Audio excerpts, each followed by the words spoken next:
There are a lot of ways to tell that Ken Griffey Jr. is one of the greatest players of all time. You can check out his stats and see that he was a 10-time consecutive Golden Glove winner, makes him one of the greatest players of all time. The only player to have scored 400 home runs or hit 400 home runs with one franchise and 200 with another. For example, another stat that sets him apart. He played 2 stints with the Mariners, and his jersey number 24, which will come into this video, between those 2 stints nobody used it, and then after the second stint they retired it. So these are all the hallmarks of a great player. But you know what, the thing that sets it all apart, that makes you guys guarantee that I'm right in saying that this is one of the greatest players in the baseball's history, is that I know who he is. I'm not kidding, because I only know maybe 10 baseball players in the history of baseball. I quite like baseball. It's a big sport here in Japan, and it's a great sport to watch in Japan. I totally recommend going to watch a Japanese baseball game, because it's a really interactive, fan-based experience. It's like, the ninth inning in American baseball, where it gets loud and wild. It's like that for the entire 9 innings, not just the 9th inning.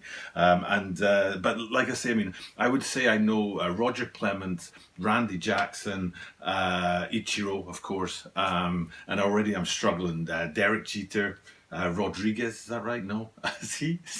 But I know who Ken Griffey Jr. is, so he must be a big player if he's reached me, a non-baseball playing Brit living in Japan. So that's gives you guys that confidence that this is a player worth paying attention to, especially if you don't know who he is yourself, because he retired in 2010. It's now 2021, so 11 years, but he's coming back. He's not coming back as a baseball player, though. He's coming back in the front office of the league as a special advisor, and it's no coincidence that then his shoes are coming back too. And what we'll be doing is taking a look at one of those today, as we look at the upcoming release of the Nike Air Griffey Max 1 Varsity Royal.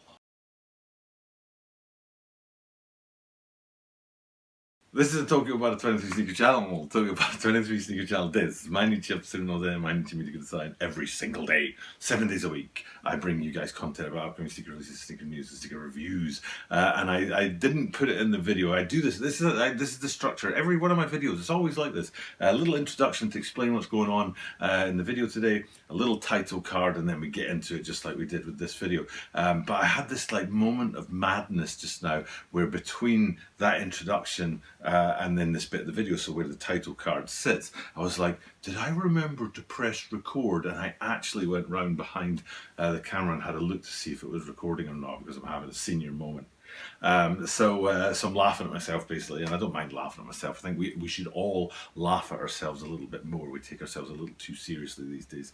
But all that said, let's park that and focus in here on Ken Griffey Jr. I already gave you some of the stats that go with his playing career, one of the greatest players. I think he was a right fielder, because I'm pretty sure that he had the Golden Glove for 10 consecutive years, and then it was a couple of years with somebody else, and then Ichiro had it for 10 consecutive years. And Ichiro, I'm pretty sure, played right field and was a magnificent player for the Seattle Mariners, as was Ken Griffey Jr. And they might have played together in that 2009 and 2010 seasons, when Ken Griffey Jr. came back for 2 years to play with the Mariners. And I believe his last hit in baseball was a game-winning 9th inning hit to knock in a run in a tied game, which would be a great way to go out, right? Your very final thing you do in baseball is hit the game-winning hit in the 9th inning. A great thing to celebrate and to sign off with. So great player, huge player, but now he's coming back to the front office to be a special advisor, and it's all about engaging with youth. And I think there's a lot to do with minorities and getting more representation in the sport of baseball. And things like that, opportunities for youth and for minorities, and so it isn't a surprise to me to see his shoes coming back out. There must be a huge machine that's generating this kind of stuff, and they're believing that Ken Griffey Jr. getting back involved in baseball in a structured way is a wave that can carry the shoes into a new era and a new generation. And that is one of the ways that we know that is by looking at this shoe, because it's coming in the fullest of full-size runs, all the way from men's or adult sizes or however you want to define them, down to the smallest that you can get, which is for toddlers. And in fact, let's start with that here. Check out this little banger right there, a beautiful little shoe, the smallest of the 4 different silhouettes that come with these Varsity Royals. So if you're interested for the little ones, that does it right there. It's a great little shoe. But then the big ones, this is what we're looking at today, and I'm going to go through that bit by bit with you guys now and point out a couple of things, especially the construction and also to do with those yellow hits, because they're really small but they actually tie the shoe together really nicely. So let's get into this, have a look at the signature sneaker of Ken Griffey Jr. And it's coming back just like the man himself to the NBA, the Major League Baseball, and the shoe coming back to us as an option to buy out there. So first things first, I'm going to feature my personal favorite part of these shoes, because when I looked at these, my instinct was to say, what a huge air unit that comes on of those. And then when you zoom in on it, which hopefully we're doing on the green screen back here, is we're able to see it's actually quite a standard thin air unit, but what they have above it are these elongated oval black inserts, which give it a feel of largeness, much bigger, and also a feel of 3D going into the shoe, and that makes it feel like the air units in these guys are much larger, much more advanced than they were at the time when the shoe was first releasing and first stocked out there, and that's one of my favorite features. It's like a trick of the eyes that it plays with you on there, and within all of that you can see there are hints of yellow, and it's those hints of yellow that are going to follow us through the rest of the shoe. So let's get into that and go all the way up to the top of the shoe. We've looked at the bottom, we've got to look at the top of the shoe now where the ankle strap is, and it's kind of an interesting ankle strap because it's got 2 very distinct halves to it. In the medial side of it, you have this really interesting kind of fan effect where the Nike branding, blue on that ankle strap,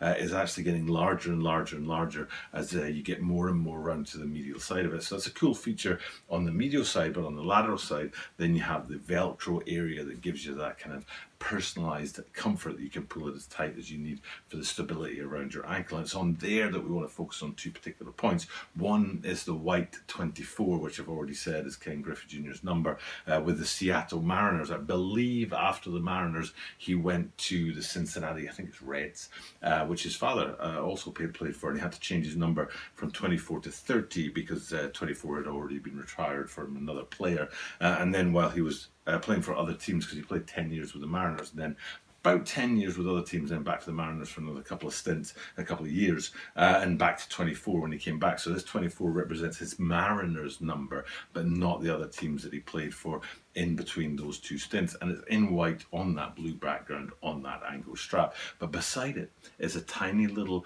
yellow swoosh that's just a little tiny detail, but it's that little tiny detail that's going to be repeated. We already saw it on the air units, but it's repeated in 2 other places up high, but down low on the outsole it comes in there as well. So we'll get into that in a second, but first I just want to quickly have a look at the swoosh, because back when these first came out, it was kind of unique, as new to put swooshes on the toe box. Nowadays there's swooshes all over the shop on sneakers, but back in the late 80s, early 90s, basically standard swoosh on the lateral side, or the lateral and the medial side of your shoes, and that was it. But having these guys with the swoosh move forward and coming in on the toe box more was a big move, a big design step forward from Nike, in line with Ken Griffey Jr. back in the original time of this shoe. So it's worth featuring on that, but it's also worth noticing that then when you're looking at that, it's more a lateral side swoosh, even though it's on the toe of the shoe. But then when you look at the medial side, you can see that the medial side is a very solid, unbranded blue and white part of the shoe, and you can see that Nike coming round on the ankle strap there. But other than that, it's a very sort of simple medial side, and then back to the lateral side, a lot more going on with that swoosh and also that number and that little yellow swoosh beside that number. And speaking of that little yellow swoosh, let's have a look at the insole and the doubre at the bottom of the lacing systems. It's not really a doubre, because doubre would be like a metal insert that you run the lace through, whereas in the case of this, it's a loop, the last loop at the bottom of the lacing system, not knot on the sides of the lacing system, and both are in that yellow to complement the little swoosh on the side of the ankle strap, the bottom of the lacing system, and the insole up above. And that's a great time for us to flip these guys upside down and have a look at the outsole, and you'll see some pretty big features going on there. They start with the front in that kind of square grid formation, which I suppose has got something to do with traction, especially if you're heading off on a sprint and you need to have a good solid base from which to start your sprint. And those squares are sort of around about the 4-foot area of the shoe, are then complemented as you go back from that and get into some of those yellow hits again with the swoosh in the midfoot, and then right at the back you've got this flaming yellow baseball that's sort of elongated along the kind of second half of the outsole. And speaking of that, you know, those yellows, the last thing I want to have a look at before we go back out and have a look at the whole shoe is the heels, because the heels have these interesting standing swooshes instead of sort of horizontal swooshes they've got with vertical swooshes, again in those yellow hits up and down on the back of the shoe. So if we go back out and have a look at the whole shoe, you're looking at it and you're thinking it's red and blue. It's not red at all, it's white and blue and black, but it's kind of surprising how often the yellows come in, because it's on the ankle strap and that tiny swoosh, on the insole branding, at the bottom of the laces with that loop down there. The outsole has 2 yellow hits on it, the swoosh and the flaming baseball, and then the standard swooshes on the back. So it's quite a lot of yellow on the shoe, and it's kind of a surprise that they look so blue, black and white, but they actually have a lot of hits of yellow in there. And that's a great way to finish it up. Hopefully this was a good video for you guys. I didn't mention already that I did a previous Griffey shoe, which was a Dunk Mid, and it was kind of an echo of the original Griffey shoes, but then sort of given the Dunk treatment. So that's kind of a unique take on Ken Griffey Jr. But these guys are the actual original OGs, and it's great to be able to build on the knowledge that I learned from that first video about Ken Griffey Jr. and then in today's video take that a little bit further, and hopefully you guys appreciate that out there as well. For now though, it's time for me just to wrap this one up and sign off, and just thank you guys for checking out the content, and all I can do is do the thing that I say at the end of every single video, which is remind you that I do this every single day, and because of that you are guaranteed to see me tomorrow.